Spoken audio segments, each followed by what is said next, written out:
5ರಿಂದ 6 ರೂಪಾಯಿ ಕರೆಂಟ್ನಲ್ಲಿ 15 kg ಹಿಟ್ಟು ಬೀಸಿ ಕೊಡುತ್ತೆ ಸರ್ ಓನ್ಲಿ. ಅಂದರೆ 35 to 40 ಪೈಸಾ ಪರ್ kg ಕಾಸ್ಟ್ನಲ್ಲಿ ಹಿಟ್ಟು ರೆಡಿ ಮಾಡಿ ಕೊಡ್ತಾ ಇದೆ ಸರ್. ಬಟನ್ ಆನ್ ಮಾಡಿದ ಕೂಡಲೇ ಮಷಿನ್ ಬಜರ್ ಸ್ಟಾರ್ಟ್ ಆಗುತ್ತೆ.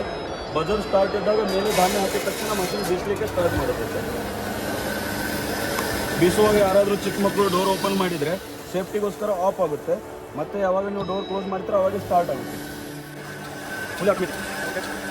ಮಿನಿಮಮ್ 100 ಗ್ರಾಮ್ ಹಾಕಿದ್ರೆ ಬೀಸುತ್ತೆ. ಎಟ್ ಎ ಟೈಮ್ 4 kg ಹಾಕ್ಬೋದು. ಗಂಟೆಗೆ 10 kg ಹಿಟ್ಟು 15 kg ರವೆ ಬೀಸುತ್ತೆ. ಇಲ್ಲಿ ಡಬ್ಬಿಯಲ್ಲಿ ಕೆಳಗಡೆ ಹಿಟ್ಟು ಸ್ಟೋರ್ ಆಗುತ್ತೆ ಸರ್. ಈ ಗ್ರೈಂಡಿಂಗ್ ಚೇಂಬರ್ನಲ್ಲಿ ಕ್ರಶ್ ಆಗಿ ಇಲ್ಲಿ ಡಬ್ಬಿಯಲ್ಲಿ ಸ್ಟೋರ್ ಆಗುತ್ತೆ. ಒಂದು ಸ್ವಲ್ಪ ಧೂಳು ಏನೂ ಹೊರಗಡೆ ಬರೋದಿಲ್ಲ ಸರ್. ಎಲ್ಲ ಡಬ್ಬಿಯಲ್ಲಿ ಸ್ಟೋರ್ ಆಗುತ್ತೆ. ಒಂದು ಸ್ವಲ್ಪ ವೇಸ್ಟ್ ಆಗೋದಿಲ್ಲ. ಸಣ್ಣ ರವೆ, ದಪ್ಪ ರವೆ, ಇಡ್ಲಿ ರವೆ, ಉಪ್ಪಿಟ್ಟು ರವೆ, ನುಚ್ಚು ಹಿಟ್ಟು ಯಾವ ಪ್ರಕಾರ ಬೇಕೋ ಆ ಪ್ರಕಾರ ಮನೆಯಲ್ಲೇ ಮಾಡ್ಕೋಬೋದು ನಿಮ್ಮ ಸಿಂಗಲ್ ಫೇಸ್ ಮನೆ ಕರೆಂಟ್ನಲ್ಲಿ.